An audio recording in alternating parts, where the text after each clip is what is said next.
उत्तर प्रदेश के यशस्वी मुख्यमंत्री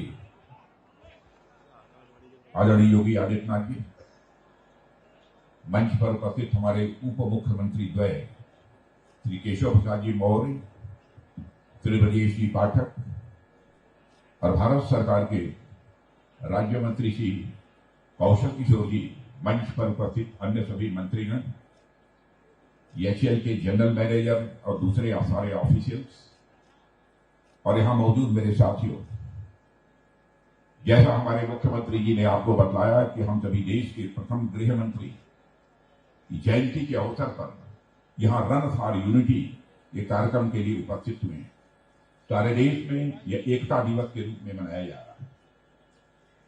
आज के दिन जहां हम उनको याद कर रहे हैं और अपनी श्रद्धांजलि अर्पित कर रहे हैं, वहीं पर हमें उन सभी स्वतंत्रता सेनानियों और नेताओं का भी स्मरण करना चाहिए जिन्होंने कि भारत को आजाद कराने में और स्वतंत्र भारत के निर्माण में अपनी बहुत ही महत्वपूर्ण भूमिका का निर्वाह किया है।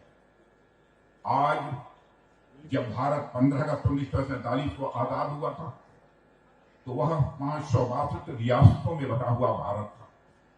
अंग्रेजों ने जानबूझकर रियासतों को विलय करने या अलग रहने का निर्णय करने का मौका दिया था। ऐसे में देश के गृह मंत्री के रूप में सरदार वल्लभ भाई पटेल ने एक जो भूमिका निभाई, उसके कारण भारत हमारा पूरा एक हो पाया। यह सरदार पटेल की दूरदर्शिता और उनकी कूटनीतिक और रणनीतिक क्षमता का ही परिणाम था कि भारत की एकता और अखंडता यह सुनिश्चित की जा सके। आप सभी ने जूनागढ़ रियासत और निजाम शाही से जुड़ी घटनाओं के बारे में सुना होगा। सरदार पटेल ने इन दोनों रियासतों का भारत में विलय कराया। जम्मू कश्मीर के विलय का काम भी यदि सरदार पटेल को ही सौंपा गया होता तो संविधान की धारा 370 की समस्या किसी भी सूरत में सामने न आती और उसी समय समाप्त हो गई। कल्पना कीजिए यदि सरदार पटेल ने उस समय सूझबूझ और दृढ़ता का यह परिचय न दिया होता तो आज भारतवासियों को जूनागढ़ और हैदराबाद जाने के लिए वीजा और पासपोर्ट लेने की जरूरत पड़ती है। स्वतंत्र भारत को एक भारत बनाने में सरदार पटेल की जो भूमिका रही है मेरे साथियों, उसको प्रमुखता से देश की जनता के सामने नहीं आने दिया गया और यह कुछ लोगों तक ही से भारत में सीमित रखा गया। जबकि सरदार पटेल ने केवल एक भारत पर ही काम नहीं किया, बल्कि भारत को चलाने के लिए सिविल सर्विसेज जैसे स्टील फ्रेम का भी निर्माण यदि किसी ने किया है तो सरदार वल्लभ भाई पटेल ने किया है। पिछले लगभग 10 वर्षों में हम सरदार पटेल को वह सम्मान दिलाने का प्रयास कर रहे हैं जिसके वे हमेशा सच्चे हकदार रहे हैं।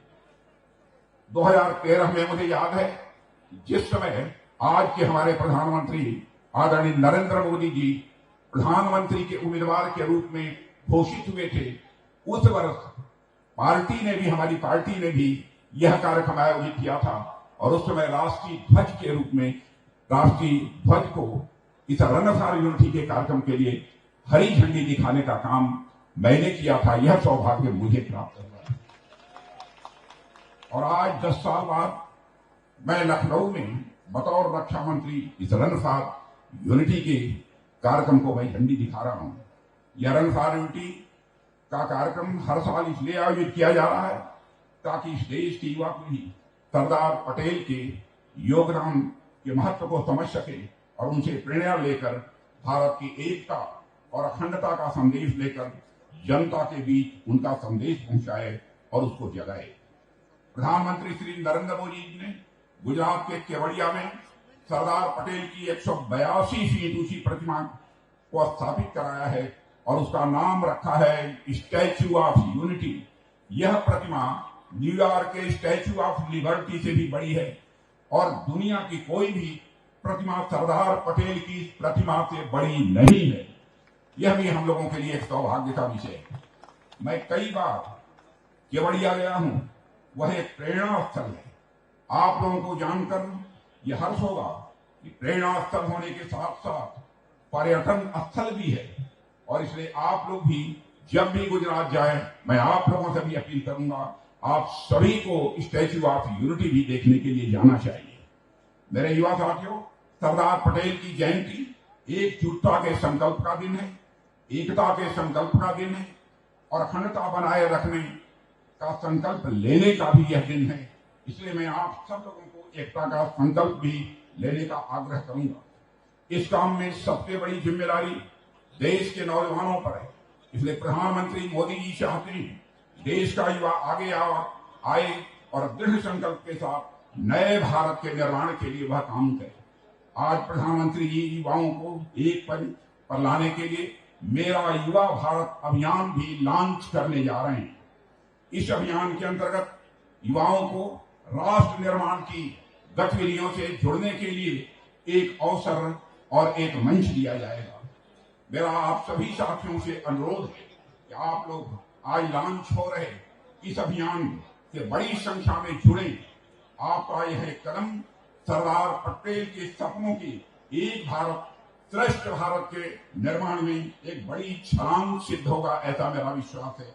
और आज के इस अवसर पर इससे अधिक कुछ न कहते हुए यही अपना निवेदन समाप्त करना चाहता हूं। लेकिन आज 31 अक्टूबर, जहां पर भारत के प्रथम गृह मंत्री सरदार वल्लभ भाई पटेल का जन्मदिन है, वहीं पर मेरे साथियों 31 दिसंबर भारत की पूर्व प्रधानमंत्री श्रीमती इंदिरा गांधी का भी आज ये बलिदान दिवस है। इसलिए उनके प्रति भी यहाँ पर मैं अपनी हार्दिक श्रद्धांजलि अर्पित करते हुए अपना निवेदन समाप्त